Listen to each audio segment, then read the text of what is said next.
It's a fact of life that many Australians will never own that home with a white picket fence. For them, renting is the only option. And some hard-working lucky others will own 2 or more properties. Fair Trading has helpful guidelines to protect the rights of both renters and landlords. Buying and selling investment properties is a big part of the real estate market. I mean, sure, everybody has to live somewhere, but not everybody will live in their own home. So that's why it's very important that people can invest with confidence in the residential property market. There are pitfalls involved in investing in the property market, and mum and dad investors particularly need to be aware of some of these before they dive in. There's 2 ways an investor can manage the property. They can either do it themselves or they can get a professional in to look after the property for them. Now, if they were going to do it themselves, they should disclose to potential tenants important things about the property that they're about to rent. It might be that the property is flood prone. The other thing is that investors need to then sign their tenants up using a standard residential tenancy agreement and also do a condition report. These vary from state to state, so they need to talk to their local fair trading agency. If they accept a rental bond, that will need to be lodged with the local authority.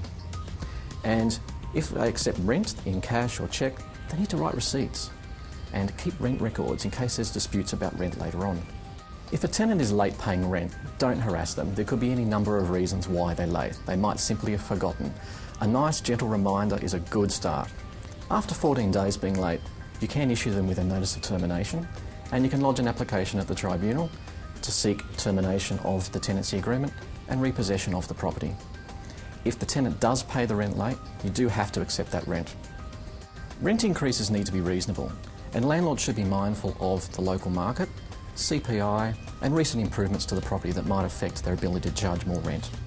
During the fixed term of an agreement, now that's the period between the start and end dates on the agreement, to have the rent increase, it needs to be specified in the agreement, and then they need to issue the tenant with a 60-day notice.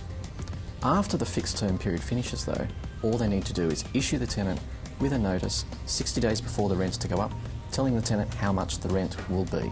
If a landlord increases the rent too much, they'll find that the tenant disputes the rent increase at the tribunal. It's really up to the tribunal member to determine what's a reasonable level of rent. Landlords want to be able to keep an eye on the rental property that they own. Now they can do this by inspecting the property up to 4 times per year. They just need to issue the tenant with a written notice 7 days before they want to go into the property.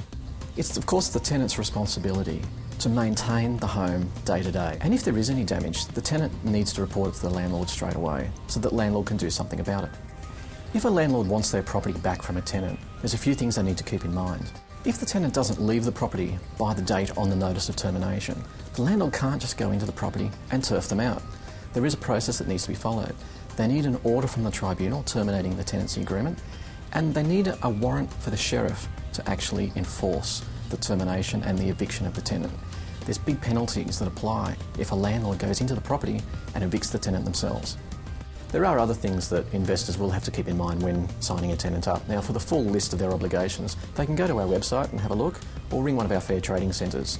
For investors that don't feel comfortable managing their own property, there's always the option of finding a trained and licensed real estate agent to do it for them. The important thing to do is do a licence check with Fair Trading first. Negotiate with the real estate agent to get a good price for the level of service that you want that real estate agent to provide you.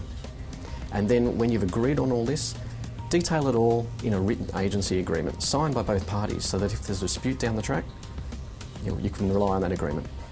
As a managing agent for investors, we ensure that both landlords and tenants are fully informed of their requirements under the new Residential Tenancies Act.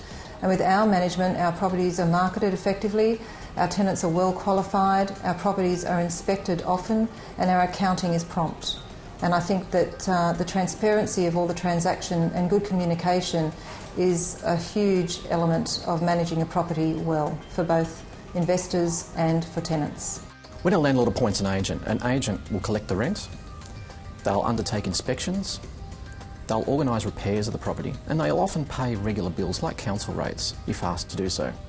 If the landlord's not happy with the service that their real estate agent's providing, firstly they should talk to them and make some notes, keep track of what's been going on. If they need to terminate, they need to be mindful that a lot of agency agreements have a notice period that needs to be served out. If things have soured with your agent that badly, you can always come and talk to Fair Trading. We can help resolve disputes.